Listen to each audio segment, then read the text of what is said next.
pick up your hand. Wave a Canadian flag. We lost Jim Duff. We're moving on. Our next speaker, you all know. He has a lot of nicknames in the press, English press, French press, and it's not Teletubbies. Names like Muddy Juif, Muddy Anglophone, Muddy Anglophone Juif, Hardliner, Lunatic. He rallied with 10,000 people to the Office de la Langue Française. He rallied with 15,000 people at the Fairview Mall for the predominance or being allowed to have English on signs as the law permitted. He rallied another 15,000 people in Ottawa to say we are Canadians and we are equal in Quebec and we matter. The guy who put this all together, you can reach him at howardgalganov.com. Mr. Angry Phone himself. Howard! Howard! Howard! Howard!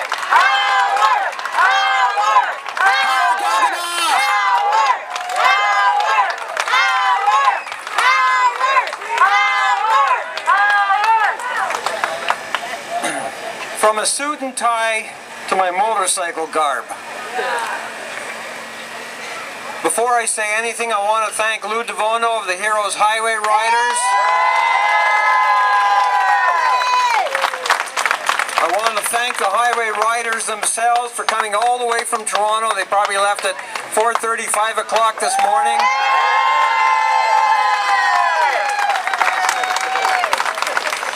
They came here for a couple of reasons. One of them is smoke meat. The other is Lou and Graham Hume, who's here as well as part of the Highway Riders, organize a ride every year, first weekend in June, to pay honor and homage to our fallen troops who have fought and died in Afghanistan.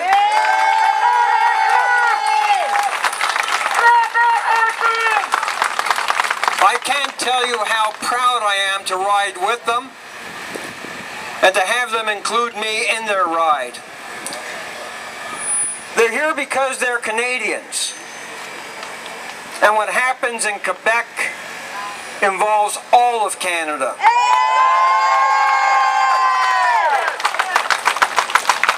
I've received no shortage of emails and texts, angry ones, some vile, saying, "Stay in Ontario, this isn't your business." And those are from the English speakers. This is everyone's business. We're not Quebecois, we're Canadians. We are not invisible. We're here. We don't live off of welfare. We don't have our hands out asking the French government of Quebec to give us something. We're the ones who give. As I said in a recent speech that I had given, the English speakers and the ethnics don't need French Quebec, but French Quebec needs the English speakers and ethnics.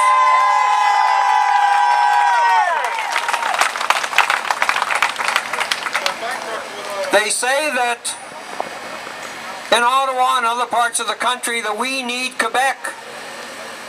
We need Quebec like a hole in the head. It's $10 billion a year to keep a province that treats us like dirt. Quebec needs Canada. So let me make this as clear as I possibly can. We are not, you are not Quebecois, you are Canadians. You will always be Canadians no matter where you are in this country or on this planet. Nobody can take this away from you. Not Pauline Marois, not Bouchard, none of them. No one can take this away from you unless you're prepared to surrender it. Our soldiers, French and English, are dying in Afghanistan, fighting for the freedoms of people who probably don't give a damn about their own freedoms. Meanwhile, in Canada, we have a Charter of Rights that helps discriminate against our own people. A Constitution and a Charter of Rights has nothing whatsoever with protecting the rights of the majority. The majority doesn't need their rights protected. They're the majority. A Constitution is here to protect the rights of the minority, and it is not doing it in Canada.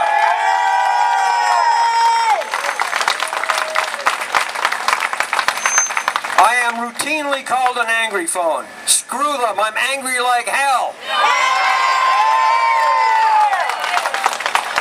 I'm called an extremist. Screw them. If you're not extreme, protecting your own rights and the rights of others, then what are you?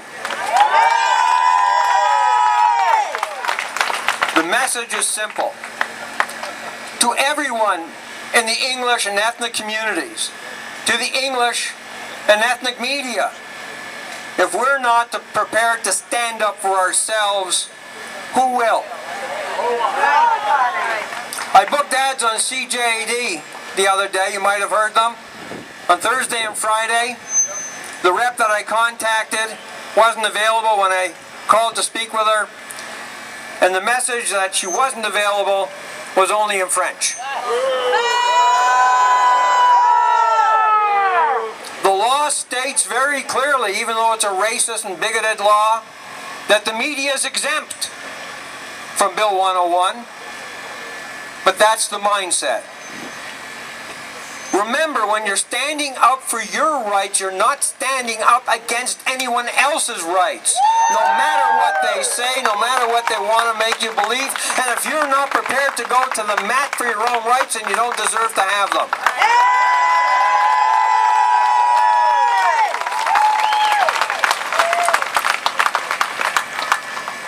I thanked a lot of people for accepting my invitation. There are a lot of people who wanted to speak, but I felt comfortable with the group that we have. The people who have spoken have all made a contribution. They've all put it on the line, they've all sacrificed, they all paid an incredible price, and none of them got the kind of support that they really deserved. But I'm proud, after almost 15 years of this fight, to be standing and sharing the stage with them. Now, I don't know if we can all sit here, but I'd like you to come up.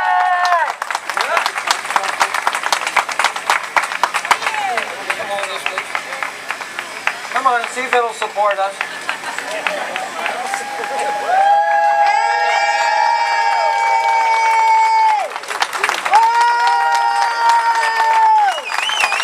Ladies and gentlemen, in Quebec, in Montreal, these are the faces of freedom.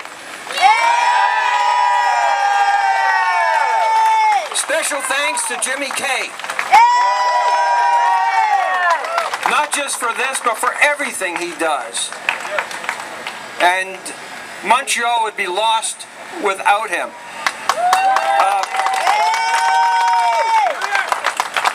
We are witnessing right around the world, to our closest and biggest friend and neighbor just south of us, the collapse of freedoms.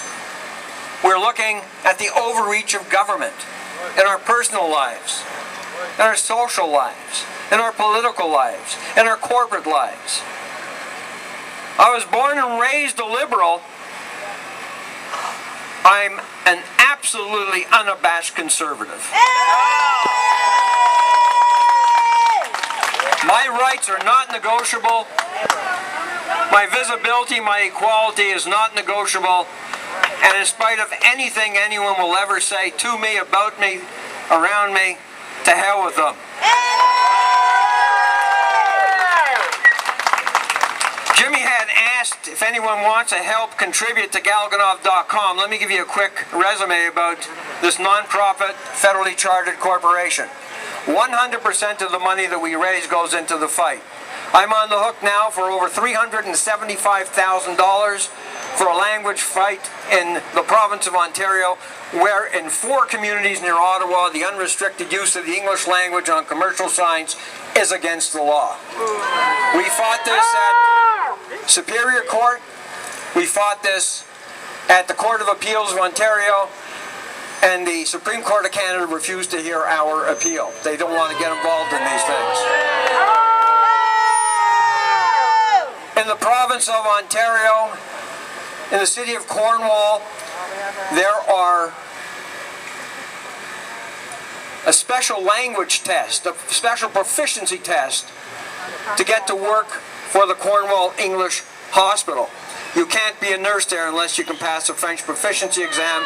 So there are great nurses in Ontario who cannot provide the services that the city needs desperately, so they import nurses from Valleyfield, Quebec. In Cornwall, there are community hospitals. These are clinics, publicly funded healthcare centers that are French only. English people are not invited to attend, even though we pay for it.